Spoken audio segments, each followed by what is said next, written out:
Hello मित्रांनो, स्वागत आहे तुमचं मराठी ॲस्पायरंट या यूट्यूब चॅनलवर. मित्रांनो, माझं नाव आहे प्रवीण निकुरे आणि आजच्या व्हिडिओमध्ये आपण नाबार्ड असिस्टंट मॅनेजर या पोस्टसाठी सिलेबस कोणता आहे, नाबार्ड असिस्टंट मॅनेजरच्या एक्झामसाठी सिलेबस कोणता आहे आपण ते बघणार आहोत. ठीक आहे, चला डायरेक्ट सुरुवात करतो. रिझनिंग ॲबिलिटी किंवा बुद्धिमत्तामध्ये काय काय घटक आहेत ते सांगतो. Puzzle and sitting arrangement, puzzle आणि सिटिंग अरेंजमेंट, त्यानंतर सिलॉजिझम, त्यानंतर data sufficiency, statement based question, verbal reasoning, त्यानंतर इनइक्वेलिटी म्हणजे असमानता, मिसलिनियस क्वेश्चन, याच्यात मग बाकीचे म्हणजे कन्फ्युजनवाली question, input output, blood relation, coding decoding, त्यानंतर हे झालं बुद्धिमत्ता. त्यानंतर गणित बघा, डाटा इंटरप्रिटेशन किंवा DI म्हणू शकता त्याला. DI म्हणलं तुम्हाला डायरेक्ट समजून जाईल. क्वाड्रिक इक्वेशन, नंबर हे काय रे सेनॉरियोसिस, ठीक आहे, नंबर काय असते सेनॉरियोसिस, ठीक आहे. ओके, पाहून घ्यायचा याचं हे पाहून घ्यायचा, त्याला काय म्हणते मिनिंग पाहून घ्यायचा काय. ठीक आहे, संख्या पद्धती असू शकते. ठीक आहे,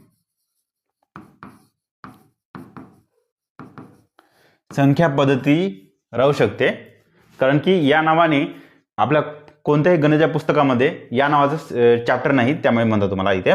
त्यानंतर सिम्प्लिफिकेशन, ॲप्रॉक्समध्ये तुम्हाला इथे किंमत काढायची आहे. सिम्प्लिफिकेशनमध्ये बेरीज वजाबाकी, भागाकार, गुणाकार, त्यानंतर आणखी पण छोटे मोठे क्रिया. ठीक आहे, डाटा सफिशियन्सी, अरिथमॅटिक इक्वेशन, गणितीय क्रिया, त्यानंतर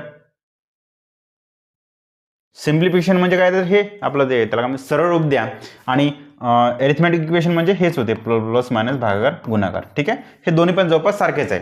सिम्प्लिफिकेशनमध्ये आणखी पण ॲड होते कोणकोणते, वर्गमूळ, घनमूळ, घातांक, करणी, सगळ्या गोष्टी ॲड होते.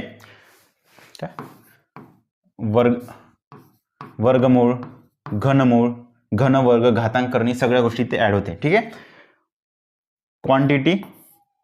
क्वांटिटी कंपॅरिझन, त्यानंतर म्हणजे प्रमाण किंवा तुलना म्हणू शकता तुम्ही. एखादी त्याला काय म्हणते याची, एखाद्या गोष्टीची तुलना, एखाद्या द्रव्याची वगैरे तुलना, 2-3 गोष्टीमध्ये तुलना करणे, कंपॅरिझन करणे गणितामध्ये. मॅथमॅटिकल इनइक्वॅलिटीज, ठीक आहे, मॅथमॅटिकल इनइक्वॅलिटीज इत्यादी घटक तुम्हाला गणितामध्ये शिकावे लागेल. इंग्लिश लँग्वेजमध्ये काय काय शिकायचं ते सांगतो. रीडिंग कॉम्प्रिहेन्शन आहे तुम्हाला, क्लॉज टेस्ट आहे, sentence improvement, spotting the errors, fill in the blanks, sentence rearrangement, parajumbles, new pattern question, नवीन पॅटर्नचे इंग्लिशमध्ये नवीन पॅटर्नचे क्वेश्चन पण येऊ शकते, ते पण त्यांनी दिलेलं आहे. आणि त्यानंतर जनरल अवेअरनेससाठी करंट बेस्ड असेल, आणि बँकिंग अँड इकॉनॉमिक आणि इन्शुरन्सवर जास्त फोकस राहील. ठीक आहे, कशा असेल करंट अफेअर्स, त्यानंतर बँकिंग क्वेश्चन, इकॉनॉमीवर क्वेश्चन आणि इन्शुरन्सवर क्वेश्चन राहील. ठीक आहे, नाबार्ड म्हणजे दुसरं काय, बँकिंग, इकॉनॉमी, इन्शुरन्स. ठीक आहे, आणि करंट तर राहतेच, याच्यावर क्वेश्चन राहील. आणखी वाचतो, in current affairs questions can be asked from recent appointment. Current अफेअर्सचे क्वेश्चन कशा राहील, रिसेंट अपॉइंटमेंट, अवॉर्ड्स, ऑनर्स आणि स्पोर्ट्स, न्यू स्कीम्स, नवीन योजना, नॅशनल अँड इंटरनॅशनल न्यूज, राष्ट्रीय आंतरराष्ट्रीय news, latest developments in science and technology. ठीक आहे, सायन्स अँड टेक्नॉलॉजीमध्ये नवीन काय डेव्हलपमेंट झाले ते तुम्हाला इथे अभ्यासावं लागेल. त्यानंतर बघा, नंतर टॉपिक आहे कम्प्युटर नॉलेज, यामध्ये काय काय ते बघतो. This section covers topics from various topics: networking, input, output device, DBMS, MS Office, internet, history of computer and generation, shortcut. ठीक आहे, इत्यादी तुम्हाला कम्प्युटरमध्ये शिकावं लागेल. कम्प्युटरचे बेसिक पण तुम्हाला इथे शिकावे लागेल. ठीक आहे, पुन्हा नाबार्ड गेड आहे मेथचा, याच्या आधीचा सिलेबस होता प्रीचा, आता मेथचा सिलेबस आहे. बघा, हा सिलेबस कुठून काढला, तर अकॉर्डिंग टू प्रिव्हियस इयर तुम्हाला इथे मी सिलेबस सांगतो. ठीक आहे, 2023च्या ॲडच्या आधारे तुम्हाला इथे मी सिलेबस सांगतो. NABARD grade A syllabus. Okay, चला. इकॉनॉमिक अँड सोशल इश्यूज याच्यावर कोणकोणतं सिलेबस मेन्समध्ये ते सांगतो. Name of section, nature of Indian economy, Indian इकॉनॉमीवर क्वेश्चन काय राहील ते सांगतो. Structural and institutional features. ठीक आहे, स्ट्रक्चरल अँड इन्स्टिट्यूशनल फीचर्स. त्यानंतर economic under development, opening up the Indian economy, opening up the Indian economy, globalisation, त्यानंतर economic reforms in India आणि प्रायव्हेटायझेशन. ठीक आहे, इकॉनॉमिक रिफॉर्म्स इन इंडिया वगैरे लक्षात ठेवा. तर इन्फ्लेशनवर कोणकोणते क्वेश्चन बघा. नेक्स्ट आहे सेक्शन इन्फ्लेशन. इन्फ्लेशनवर कोणकोणते, trends in inflation and their impact on national economy. पहा कोणकोणत्या trends in inflation and their impact on national economy. तुम्हाला महागाईचा इम्पॅक्ट राष्ट्रीय इकॉनॉमीवर, आपल्या देशाच्या इकॉनॉमीवर कसा पडते आणि इंडिव्हिज्युअल इन्कम, देशाच्या इकॉनॉमीवर कसा प्रभाव पडते महागाईचा, सोबतच वैयक्तिक उपभोक्त्यावर कसा इम्पॅक्ट पडते ते तुम्हाला इथे अभ्यासायचं आहे. नेक्स्ट सेक्शन आहे हेच म्हणायचं याच्यास.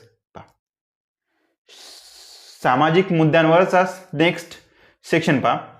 सामाजिक मुद्द्यांवरचा पहिला सेक्शन होता नेचर ऑफ इंडियन इकॉनॉमी, एक प्रकारे इंडियन इकॉनॉमी. दुसरा होता इन्फ्लेशनवर होता, जो की झाला. नेक्स्ट आहे poverty elevation and employment generation in India. ठीक आहे, त्यामध्ये काय काय आहे, काय काय मुद्दे आहे तर ग्रामीण आणि शहरी, rural and urban, measurement of पॉवर्टीचे मोजमाप, poverty elevation programmes of the government. ठीक आहे,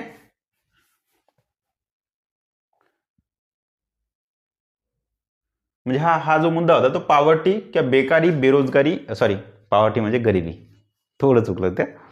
बेकारी, बेरोजगारी म्हणजे अनएम्प्लॉयमेंट. ते कसं आहे, ते जवळ हे दे बेरोजगारी, बेकारी आणि गरिबी हे जवळपास एकमेकाला जवळजवळच्या संकल्पना आहे ना. बेकारी म्हणजे एकमेकाच्या सोबत राहणाऱ्या संकल्पना आहे, दोन तीन हे, म्हणून जवळपास थोडं कधी कन्फ्युजन व्हायला पाहते. पॉप्युलेशन ऑफ ट्रेड्स म्हणू शकता तुम्ही. यामध्ये population growth and economic development, population policy in India. ठीक आहे, अरे हे ट्रेंड्स आहे म्हणजे एक प्रकारे हे लोकसंख्या, फक्त आणि फक्त लोकसंख्या. मी पॉप्युलेशन ट्रेड्स वाचलं होतं. ठीक आहे, चला. लोकसंख्या ग्रोथ किंवा वाढ आणि इकॉनॉमिक डेव्हलपमेंट, आर्थिक विकास, त्यानंतर पॉप्युलेशन पॉलिसी इन इंडिया, लोकसंख्यावर कोणकोणत्या पॉलिसी झाल्या इंडियामध्ये त्या. ॲग्रिकल्चर, कृषीवर कोणकोणते आहेत ते सांगतो. कॅरेक्टरिस्टिक अँड स्टेटस, कृषीची स्थिती काय आहे भारतामध्ये ते. Technical and institutional changes in Indian agriculture, काही तांत्रिक आणि इन्स्टिट्यूशन म्हणजे काय आपलं संस्थानिक म्हणू शकता ना, चेंजेस काय काय झाले ते. इन्स्टिट्यूशनल म्हणजे मराठीमध्ये काय असते ते संस्थानिक म्हणू शकता ना. ठीक आहे, agriculture performance, issues in food security in India, food सिक्युरिटीवर तुम्हाला इथे माहिती घ्यायची आहे. त्यानंतर नॉन इन्स्टिट्यूशनल आणि institutional agencies in rural credit. Rural credit म्हणजे ग्रामीण पतपेढ्या वगैरे, ग्रामीण जे नॉन संस्थानिक आणि गैरसंस्थानिक आहे त्यावाला, त्याची तुम्हाला माहिती घ्यायची आहे. नंतर इंडस्ट्रीमध्ये काय काय मुद्दे आहेत ते सांगतो. इंडस्ट्रीमध्ये कोणकोणते मुद्दे आहेत. इंडस्ट्रीयल अँड लेबर पॉलिसी, औद्योगिक आणि मजूर याच्या policy. Industrial performance, regional imbalance in India's industrial development. त्यानंतर पब्लिक सेक्टर एंटरप्राइजेस. मग आहे बघा next section, rural banking and financial institutions in India, ग्रामीण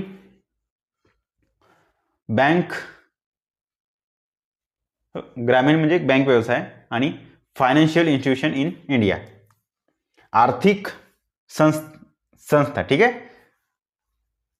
reforms in the banking and financial sector, हे कुठले तर ग्रामीण भागातले, इतर रुरलचा भले उल्लेख नसेल पण हे तुम्हाला इथे रुरल अप्रोच ठेवायला पाहिजे. कोणता? रुरल ग्रामीण अप्रोच तुम्हाला इथे ठेवायला पाहिजे. त्यानंतर ग्लोबलायझेशन ऑफ इकॉनॉमीचे जागतिकीकरण, यावर कोणकोणते मुद्दे आहे. Role of international funding institution, जागतिक संस्थांनी इंडियाला जे फंडिंग केलं त्याबाबत तुम्हाला शिकायचं आहे. कोणकोणत्या IMFने केलं आहे, वर्ल्ड बँकने केलं आहे, इथे तुम्हाला इथे शिकायचं आहे. IMF आणि वर्ल्ड बँक ते सेपरेट शिकायचं आहे. सोबतच तुम्हाला इथे त्या संस्थांनी भारतामध्ये फंडिंग कशा प्रकारे केलं, काय मुद्दे होते, ते 91च्या धोरणामध्ये काय काय अटी देऊन तुमची आपली मदत केली, कर्ज दिलं, ते सगळं तुम्हाला इथे करायचं आहे. WTO वर्ल्ड ट्रेड जागतिक व्यापार संघटना, world trade organisation, regional economic cooperation, ठीक आहे. नेक्स्ट सेक्शन आहे social structure in India. Social structure in India यामध्ये काय काय मुद्दे आहेत ते तुम्हाला सांगतो. थोडं फास्ट घेऊन येतो. Multiculturalism, demographic trends, urbanisation and migration, gender issues, joint family system, social infrastructure, education, health and environment हे आहे. नेक्स्ट आहे एज्युकेशन, की शिक्षण आहे त्यामध्ये कशा प्रश्न विचारले जाईल ते सांगतो. स्टेटस अँड सिस्टीम ऑफ एज्युकेशनची आपली शिक्षणाची स्थिती काय आहे आणि व्यवस्था काय आहे ते, पद्धती कोणत्या, एज्युकेशन पद्धती कोणती आहे ते. Socio economic problems associated with इलिटरेसीवर तुम्हाला इथे माहिती घ्यायची आहे. सामाजिक आर्थिक तुम्हाला प्रॉब्लेम्स काय आहे या इलिटरेसीवर, ठीक आहे. अशिक्षणावर तुम्हाला इथे माहिती घ्यायची आहे. Educational relevance and educational wastage, educational policy of India इत्यादी तुम्हाला अभ्यासायचं आहे. सोशल जस्टिस पाहता, social justice, problems of scheduled caste and scheduled tribes, SC आणि STचे प्रॉब्लेम्स काय ते तुम्हाला इथे, त्यांच्या अडचणी काय ते तुम्हाला इथे शिकायचे आहे. Social and economic programmes for SC, ST and OBC, ठीक आहे. त्या तुम्हाला SC ST शिकायचं आहे आणि SC OBC पण इथे तुम्हाला शिकायचं आहे. Positive discrimination in favour of the under privilege, ठीक आहे. चला यामध्ये काय तर सोशल मुवमेंट, सामाजिक मुवमेंट म्हणजे त्याला आपण काय म्हणतो ना, काय आंदोलन वगैरे. इंडियन पॉलिटिकल सिस्टीम, त्यानंतर ह्युमन डेव्हलपमेंट हे तुम्हाला इथे शिकायचं आहे. ओके. नेक्स्ट नंतरचा सेक्शन आहे ॲग्रिकल्चर म्हणजे तुम्हाला काय शिकायचं ते सांगतो. डेफिनेशन काय ॲग्रिकल्चरची, त्यानंतर मिनिंग आणि इट्स ब्रँचेस, ॲग्रिकल्चर डेफिनेशन, अर्थ आणि त्याच्या ब्रँचेस, शाखा. ॲग्रोनॉमीबद्दल शिकायचं आहे. यामध्ये पण ॲग्रोनॉमीचे डेफिनेशन, मिनिंग आणि स्कोप ऑफ ॲग्रोनॉमी हे शिकायचं आहे. क्लासिफिकेशन ऑफ फील्ड क्रॉप्स हे शिकायचं आहे. फॅक्टर्स अफेक्टिंग क्रॉप प्रोडक्शनला अफेक्ट करणारे काही फॅक्टर आहेत ते तुम्हाला शिकायचं आहे. क्लायमेटिक झोन्स ते शिका. त्यानंतर क्रॉपिंग सिस्टीमची डेफिनेशन शिकायचं आहे. टाईप काय आहे ते, आणि हो डेफिनेशन आणि टाईप शिकायचे तुम्हाला क्रॉपिंग सिस्टीमचे. त्यानंतर प्रॉब्लेम्स ऑफ ड्राय लँड, शुष्क जमिनीचे काय मुद्दे आहेत ते तुम्हाला, ते प्रॉब्लेम्स आहेत ते तुम्हाला ते शिकायचे आहे. सीड प्रोडक्शन शिका, सीड प्रोसेसिंग, सीड विलेज हे तुम्हाला शिकायचं आहे. Meteorology, weather parameters, crop weather advisory. त्यानंतर नेक्स्ट आहे precision farming, system of crop intensification, त्यानंतर ऑर्गॅनिक फार्मिंग इत्यादी तुम्हाला मुद्दे शिकायचे आहे. नंतर सॉईल अँड वॉटर कन्झर्वेशन, मृदा आणि पाणी कन्झर्वेशन, त्याला आपण संरक्षण म्हणू शकतो, ते शिकायचं आहे. मेजर सॉईलच्या टाईप किती आहे, जमिनीच्या टाईप कोणकोणत्या आहेत ते तुम्हाला शिकायचं आहे. त्यानंतर सॉईल फर्टिलिटी म्हणजे उत्पादकता, त्यानंतर फर्टिलायझर्स हे तुम्हाला शिकायचं आहे. कोणकोणते फर्टिलायझर्स आहे ते तुम्हाला शिकायचे आहे, कोणकोणते खते वगैरे. Soil erosion, soil conservation, watershed management ते तुम्हाला शिकायचं आहे. त्यानंतर वॉटर रिसोर्सेस ते शिका. ठीक आहे, ते आहे ते मुद्दा आहे. Irrigation management, type of irrigation, sources of irrigation, crop water हे काय requirement, command area development, water conservation techniques, micro irrigation, irrigation pumps, major medium and minor irrigation. ठीक आहे, इरिगेशन कोणकोणते, मेजर मीडियम आणि मायनर इरिगेशन, सर्व irrigation तुम्हाला इथे शिकायचे आहे. ठीक आहे. Next farm and engineering, farm agri engineering, farm and agri engineering. ठीक आहे, यामध्ये farm machinery and power, sources of power on the farm, human animal, mechanical, electrical, wind, solar, biomass and biofuel इत्यादी तुम्हाला शिकायचे आहे. Sources of power on the farm, water harvesting structures, farm ponds, agro processing, controlled and modified storage, perishable food storage, godowns, beans and grain soils. Next थोडा आता fast घेतो कारण की video खूप लांबत आहे. Plantation and horticulture, definition, meaning and its branches, agronomic practices and production technology of various plantation and horticulture crops, post harvest management,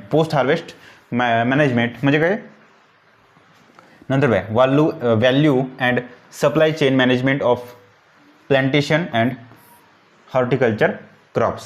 ठीक आहे, म्हणजे बघा हार्वेस्टिंग झाल्याच्या नंतर वगैरे काय मॅनेजमेंट करायचे आहे ते तुम्हाला इथे स्टोरेज असं नाही इथे नाही का. ठीक आहे ना, म्हणजे आपल्या क्रॉपचे हार्वेस्टिंग झाल्यानंतर तुम्हाला नंतरच्या काय करायचं, नंतरच्या योजना काय आखायच्या आहे, नंतर काय करायचं ते तुम्हाला इथं शिकायचं आहे. ठीक आहे, त्याला काय म्हणते आपण पीक काढल्यानंतरच्या गोष्टी तुम्हाला इथे शिकायच्या आहे. त्यानंतर घ्या ॲनिमल हजबंडरी, यामध्ये farm animals and their role in the Indian economy, animal farm and त्यांचा इंडियन इकॉनॉमीवर काय रोल आहे ते तुम्हाला शिकायचं आहे. Animal husbandry methods in India, common terms pertaining to different species of livestock, utility, classification of breeds of cattle, कॅटलच्या breeds वगैरे तुम्हाला इथे शिकायचे आहे. ठीक आहे, introduction to common feeds and fodders, their classification and utility, introduction to the poultry industry. ठीक आहे, भारतामधील पोल्ट्री इंडस्ट्री बद्दल तुम्हाला इथे माहिती घ्यायची आहे. पास्ट, प्रेझेंट अँड फ्युचर तिन्ही पण. ठीक आहे, जुनी माहिती, जुनी आधीची आणि प्रेझेंट माहिती पण तुम्हाला इथे घ्यायची आहे, शिकायची आहे. Common terms pertaining to poultry production and management, the concept of mixed farming and its relevance to socio economic conditions of farmers in India. ठीक आहे, हे जरा थोडं फाटत आणि मला वाचताना प्रॉब्लेम येत आहे. Complementary and obligatory nature of livestock and poultry production with काय रीते with that of agriculture farming. ठीक आहे, त्यानंतर फिशरीज पहा. फिशरीजमध्ये कोणकोणते आहे, fisheries resources management and exploitation, fresh water, brackish water and marine इत्यादी. ठीक आहे, आणि aquaculture, inland and marine, biotechnology, post harvest technology, importance of fisheries in India, common terms pertaining to fish production. त्यानंतर आहे फॉरेस्ट्रीमध्ये कोणकोणते मुद्दे तुम्हाला शिकायचे ते सांगतो. Basic concepts of forest and forestry, principles of silviculture, forest mensuration, forest management and forest economics, concepts of social forestry, agroforestry, joint forestry management, forest policy and legislation in India State of Forest Report 2015, recent developments under the Ministry of Environment, Forest and Climate Change. Okay, agriculture एक्सटेन्शनमध्ये काय काय शिकायचं ते सांगतो. Its importance and role methods of evaluation of extension programmes. त्यानंतर आहे role of कृषी विज्ञान केंद्र, रोल ऑफ कृषी विज्ञान केंद्र जे की आपण KVK म्हणून ओळखतो, in the dissemination of agriculture technology. ठीक आहे, ॲग्रिकल्चर टेक्नॉलॉजी म्हणजे ॲग्रिकल्चर टेक्नॉलॉजीमध्ये कृषी या KVCचा काय रोल आहे ते तुम्हाला ते शिकावं लागेल. त्यानंतर इकॉलॉजी अँड क्लायमेट चेंज, त्यामध्ये ecology and its relevance to man, natural resources, sustainable management and conservation इत्यादी तुम्हाला इथे शिकायचं आहे. नेक्स्ट आणखी पण आहे त्याच मुद्द्यामध्ये causes of climate change, green house गॅसेसच्या आपण GHG म्हणतो, मेजर GHG एमिटिंग कसं आहे ना, एमिटिंग कंट्रीज, क्लायमेट ॲनालिसिस. त्यानंतर distinguish between adaptation and migration, climate change impact on agriculture and rural livelihood. त्यानंतर कार्बन क्रेडिट, IPCC, UNFCCC या संघटना, कॉप मीटिंग वगैरे तुम्हाला COP किंवा कॉप मीटिंग वगैरे तुम्हाला इथे अभ्यासायच्या आहे. ठीक आहे, हे तुम्हाला कॉप मीटिंग तुम्हाला इथे पण दिसन, आपल्या WTO वगैरे इकडे पण दिसन. ठीक आहे, नाही नाही WTO नाही रे, आपल्या याच्यात दिसन ना, त्याला काय म्हणते बा, क्लायमेट चेंजच्या याच्यात ते कोणतं आहे, ते हेच आहे ना क्लायमेट चेंजवाले. त्यात काय funding mechanism for climate change projects. Climate चेंजच्या प्रोजेक्ट्सला फंडिंग मेकॅनिझम कसं आहे ते तुम्हाला शिकायचं आहे. त्यानंतर initiatives by government of India, NAPCC, SAPCC, INDC. Okay, next present scenario of Indian agriculture and allied activities. ठीक आहे, present scenario of Indian agriculture and allied activities, यामध्ये रिसेंट ट्रेंड्स काय ते तुम्हाला शिकायचं आहे. त्यानंतर major challenges in agriculture measures to enhance. त्यानंतर viability of agriculture, factors of production in agricultural finance and marketing, impact of globalization on Indian agriculture and issues of flood security, concept and types of farm management. Okay, नंतर rural development, ग्रामीण विकासामध्ये काय काय तुम्हाला मुद्दे शिकायचे ते सांगतो. Concept of rural area, structure of the Indian rural economy, important and role of the rural sector in India, economic, social and demographic characteristic. ठीक है, characteristics of the Indian rural economy, causes of rural backwardness, rural population in India, occupational structure, farmers, agricultural laborers, artisans, handicraft, traders, forest dwellers, tribes and others in ग्रामीण India क्या rural India. कोणतं झालं होतं, ग्रामीण India rural. हां, ठीक आहे, हे झालं होतं आपलं. Next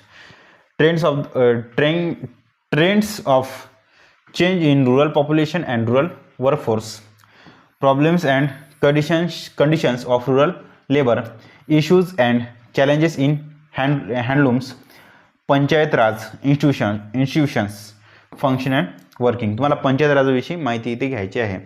MNREGA, NRLM, Aajeevika, rural drinking water programme, Swachh Bharat, त्यानंतर रुरल हाऊसिंग, ग्रामीण घरं वगैरे, पुरा अँड अदर डेव्हलपमेंट प्रोग्राम तुम्हाला इथे शिकायचे आहे. ठीक आहे.